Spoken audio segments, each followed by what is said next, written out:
Es imperativo observar la realidad geopolítica actual no como una serie de eventos aislados, sino como el síntoma de una patología profunda en nuestro sistema político y económico. Las guerras no declaradas se han convertido en la norma y nuestra sociedad, trágicamente, se ha acostumbrado a vivir bajo el peso de un uso ilegítimo de la fuerza. La noción de una guerra preventiva, que en lenguaje claro debemos llamar agresión, es una estrategia que se sostiene sin apenas quejas significativas por parte de una población que parece haber perdido la brújula de la libertad. Para forjar una sociedad verdaderamente libre, el imperativo es rechazar la iniciación de la fuerza, pero nos encontramos en una encrucijada donde la pregunta de Thomas Jefferson resuena con una urgencia aterradora. ¿Qué ocurre cuando amar al país significa, inevitablemente, tener que alterar o abolir un gobierno que ha perdido su propósito? Estamos asistiendo a un momento crítico donde la disonancia entre la retórica oficial y la realidad económica es total. Observamos con inquietud cómo se nos dice que la situación está bajo control, mientras el sistema financiero, golpeado por una impresión excesiva de dinero, la inflación desenfrenada y una incertidumbre global sin precedentes, avanza hacia el precipicio. La crisis del costo de vida no es una coincidencia, es la consecuencia directa de una gestión desastrosa donde el dólar se debilita mientras los bancos centrales corren desesperadamente hacia las reservas de oro y plata. Incluso instituciones tan conservadoras como Morgan Stanley han tenido que abandonar las reglas financieras tradicionales, lo cual no es más que una señal de que los expertos saben que el sistema, tal como lo conocemos, está llegando a su límite. Al centrar nuestra mirada en los puntos de fricción actuales, específicamente el conflicto entre Estados Unidos,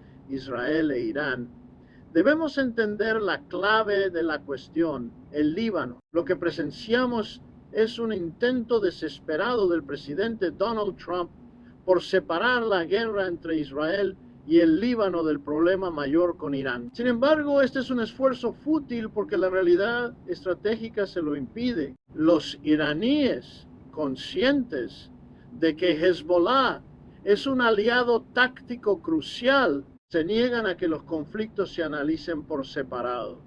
Insisten, y con lógica estratégica, en que no puede haber un cese al fuego hasta que se detenga la totalidad del fuego en el Medio Oriente. Para Trump, la situación es de una dificultad extrema. Está bajo una presión interna, económica y política que lo vuelve un hombre desesperado por forzar un alto el fuego y reactivar las negociaciones. Pero el obstáculo no es un actor menor. El obstáculo es Benjamin Netanyahu. Aquí es donde la economía política nos da una lección clara. Netanyahu no desea la paz. Entiende perfectamente que si el conflicto se detiene, su margen de maniobra desaparece. Al continuar la guerra en el Líbano, Netanyahu está saboteando activamente cualquier movimiento hacia una estabilidad negociada entre Estados Unidos e Irán. Esta es una guerra de voluntades donde el presidente estadounidense intenta ejercer presión, pero recibe en respuesta el desdén absoluto de su aliado. Cuando las filtraciones a la prensa nos revelan a un Trump colérico utilizando un lenguaje impropio de un estadista, estás loco, estarías en prisión si no fuera por mí. No estamos viendo simplemente un intercambio de palabras. Estamos observando el fracaso de una política exterior que se ha dejado arrastrar por actores externos. La supuesta influencia de Estados Unidos sobre Israel se ha evaporado. Netanyahu ha decidido desafiar los deseos de Washington de manera abierta, manteniendo su agenda de ataques en Beirut y el sur del Líbano bajo la premisa de que la posición de Israel no ha cambiado. Esta postura es un bofetón directo al pretendido control que la Casa Blanca dice tener. La pregunta que debemos hacernos y que el análisis económico nos obliga a formular es si estamos ante una ruptura real o una representación performativa de una crisis que ya no pueden ocultar más. Continuemos diseccionando este escenario crítico. La administración Trump se encuentra en un estado de negación técnica y económica. Cuando escuchamos al presidente proclamar que no piensa en la situación financiera de los estadounidenses mientras ejecuta sus objetivos en Irán, no estamos ante una mera frase desafortunada, es una confesión de una desconexión estructural con la realidad material. Como economista, debo enfatizar que la legitimidad de cualquier orden político depende de su capacidad para proveer estabilidad económica. Cuando un líder admite que la inflación, el aumento vertiginoso de los precios del combustible, que ya está afectando a todo el sistema de transporte, y la inseguridad económica de la familia son secundarios frente a una aventura militar, ajusta el contrato social fundamental. El trabajador promedio, ese que intenta llegar a fin de mes, no se despierta analizando los detalles del programa nuclear iraní. Se despierta ante una montaña de facturas y un saldo bancario que se evapora. La crisis energética que estamos viviendo en junio de 2026 no es un evento fortuito. El cierre del estrecho de Hormuz y la disrupción de las rutas comerciales han provocado la mayor crisis de suministro de petróleo de la historia moderna. Estamos viendo un aumento sin precedentes en el costo de los combustibles pesados, como el diésel y el combustible para aviones, lo que está encareciendo el precio de absolutamente todo lo que se transporta por carretera o aire. Esto no es solo inflación, es un choque de oferta que paraliza la capacidad industrial de naciones enteras. La analogía de la guerra es inevitable. En la teoría militar y en la economía política, cuando un líder debe esforzarse tanto en explicar por qué sus acciones son correctas, es porque en la práctica ya ha perdido. Si sus acciones fueran realmente estratégicas y sólidas, el resultado positivo se haría evidente sin necesidad de una maquinaria de prensa volcada en la justificación. Trump está atrapado en un ciclo de explicaciones constantes. Justifica pérdidas, justifica retiradas y vende una narrativa de dolor a corto plazo que en realidad es un sufrimiento económico crónico y generalizado. El uso del lenguaje como perdimos pocos soldados para cuantificar el éxito es un ejercicio contable grotesco. Es un cálculo cínico que ignora el valor de la vida y el costo de oportunidad de los miles de millones de dólares que se están incinerando en esta campaña. Trump cree, en su delirio de gran empresario, que puede aplicar la lógica de una quiebra corporativa a un conflicto geopolítico.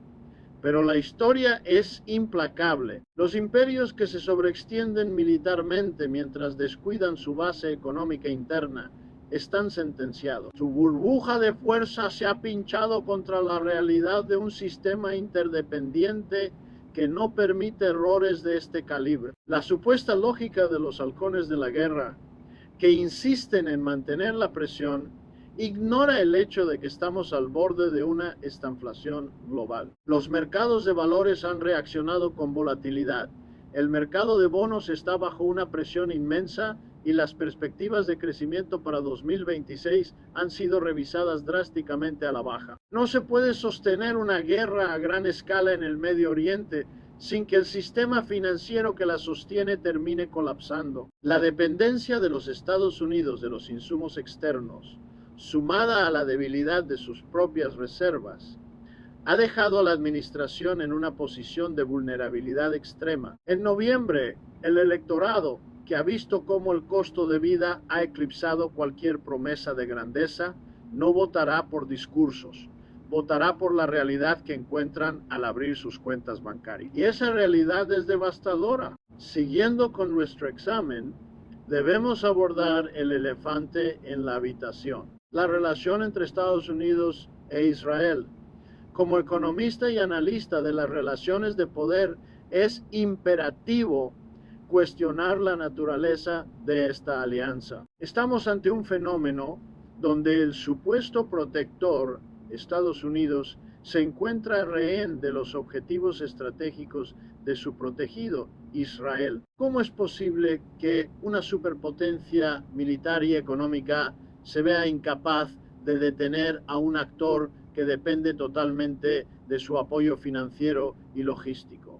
La respuesta, aunque incómoda, radica en el inmenso poder del cabildeo, el lobby que ejerce una influencia desproporcionada sobre el sistema político estadounidense. Como hemos discutido, el lobby es una fuerza gravitacional en Washington. No es un secreto que prácticamente cada congresista y senador, sin importar su afiliación partidista, actúa bajo las premisas marcadas por este interés cuando se trata de la relación con Israel. Esto no es solo una cuestión de dinero, es una estructura de control que dicta la política exterior estadounidense, incluso cuando ésta contraviene los intereses nacionales más elementales. La idea de que estemos vinculando la seguridad de nuestros soldados y la integridad de nuestra economía a un país que nos arrastra a una guerra que no podemos ganar y que no podemos permitirnos terminar,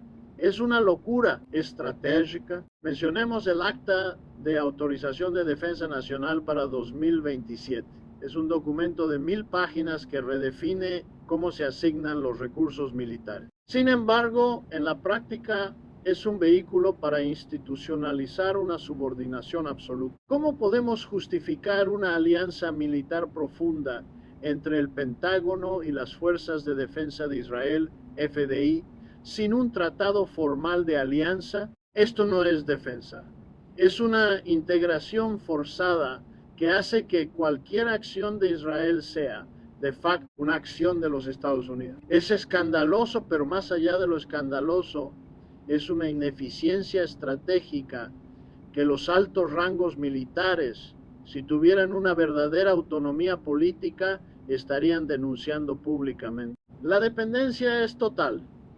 Sin el apoyo logístico, sin el intercambio de inteligencia y sobre todo sin el uso de los sistemas de defensa antimisiles THAAD de los Estados Unidos, la capacidad israelí para sostener este nivel de hostilidad simplemente se colapsaría. Las cifras son claras. La mitad de nuestro inventario de interceptores ha sido consumido defendiendo a Israel de ataques balísticos. ¿Es esto sostenible? Para la economía estadounidense, la respuesta es un rotundo no. Estamos desgastando nuestras reservas estratégicas en una zona de conflicto donde no tenemos un interés económico directo, mientras dejamos desprotegidas otras áreas de importancia global, como el este de Asia, que es donde se define realmente el futuro de la economía del siglo XXI. Este es un caso claro de lo que llamaríamos responsabilidad de riesgo moral, moral hazard. Israel, sabiendo que Estados Unidos está obligado a intervenir para salvarlo de cualquier consecuencia mayor, puede permitirse políticas de agresividad extrema, asumiendo que el costo político y económico será asumido por Washington. Mientras tanto, en Washington, los líderes se escudan en la seguridad de Israel para justificar el desmantelamiento de nuestra propia capacidad defensiva. Es un albatros alrededor del cuello de nuestra nación. Estamos financiando la destrucción de nuestra propia solvencia económica y militar para sostener una política de confrontación que paradójicamente solo aumenta la inseguridad a largo plazo para todos los involucrados. Si el lobby tiene tanto poder que puede silenciar a los generales y a los expertos en defensa, entonces no estamos ante una democracia, sino ante una estructura donde el poder político ha sido capturado por intereses externos. Es una realidad que debe ser expuesta y confrontada. Si queremos que la economía de los Estados Unidos vuelva a servir a sus ciudadanos y no a los imperativos geopolíticos de potencias regionales que operan bajo sus propias agendas, ignorando los costos que le infligen a su supuesto aliado. Para concluir, debemos observar la realidad del tablero geopolítico actual no como un juego de azar, sino como un sistema donde las acciones tienen consecuencias materiales directas e ineludibles. Hemos analizado cómo la administración Trump bajo una presión asfixiante, busca desesperadamente un cese al fuego en el Líbano. Sin embargo, el obstáculo fundamental sigue siendo la incapacidad o la falta de voluntad del gobierno de Netanyahu para adherirse a una estrategia que no pase por la confrontación. Mientras Washington intenta mediar acuerdos parciales como el cese de bombardeos sobre Beirut a cambio de detener los ataques de Hezbollah, la realidad sobre el terreno sigue siendo una guerra de desgaste en el sur del Líbano que amenaza con colapsar cualquier acuerdo diplomático. Como economista, debo insistir en que el mayor peligro para los Estados Unidos hoy no es solo la pérdida de influencia política, sino la degradación acelerada de sus capacidades materiales. Hemos hablado de la escasez de armamento defensivo, de cómo el inventario de misiles Tomahawk se ha reducido a niveles críticos y de cómo hemos sacrificado nuestras reservas de defensa antimisiles THAAD en un conflicto regional que a todas luces es una distracción costosa de los desafíos geopolíticos verdaderos en Asia. Esta mala praxis de seguridad nacional es, en última instancia, una forma de negligencia económica. Estamos destruyendo la base industrial y de defensa de la nación para sostener una política de confrontación que no ofrece ningún retorno estratégico. La situación se vuelve aún más precaria cuando consideramos la retórica sobre las capacidades nucleares. Aunque circulan informes alarmantes desde la perspectiva de la teoría de la disuasión, un país con una capacidad limitada no tiene incentivos para una escalada destructiva que atraiga un contraataque existencial. El peligro real no es una detonación irracional, sino el hecho de que hemos dejado de lado la diplomacia verificable como el antiguo acuerdo JCPOA en favor de una política de máxima presión que ha resultado ser un fracaso absoluto. Hemos terminado en un escenario donde la diplomacia es frágil. Los aliados actúan con autonomía hostil y la economía global pende de un hilo en el estrecho de Hormuz. El veredicto final es que un país no puede proyectar poder si su propio sistema económico interno está bajo estrés severo y su infraestructura de defensa está agotada. El pueblo estadounidense está comenzando a percibir que el albatros de esta política exterior no es un activo, sino una carga insoportable. En junio de 2026, la realidad es que el mundo ha cambiado. El orden unipolar ha terminado y la insistencia en mantenerlo mediante la fuerza es una receta para el declive interno. El futuro no pertenece a quienes se aferran a las viejas tácticas de dominación, sino a quienes comprendan que la verdadera seguridad nace de una economía sólida, una diplomacia honesta y el respeto a la soberanía ajena. Espero que este desglose, centrado en la economía política y la realidad estratégica, les haya brindado claridad en estos tiempos de incertidumbre. La política, al final del día, es el manejo de nuestros recursos compartidos para un fin común. Y es deber de todos nosotros cuestionar cuando esos recursos son desviados de manera tan evidente. Muchas gracias por haber seguido este análisis detallado. Muchas gracias por su atención y hasta la próxima. Nos vemos en el siguiente video.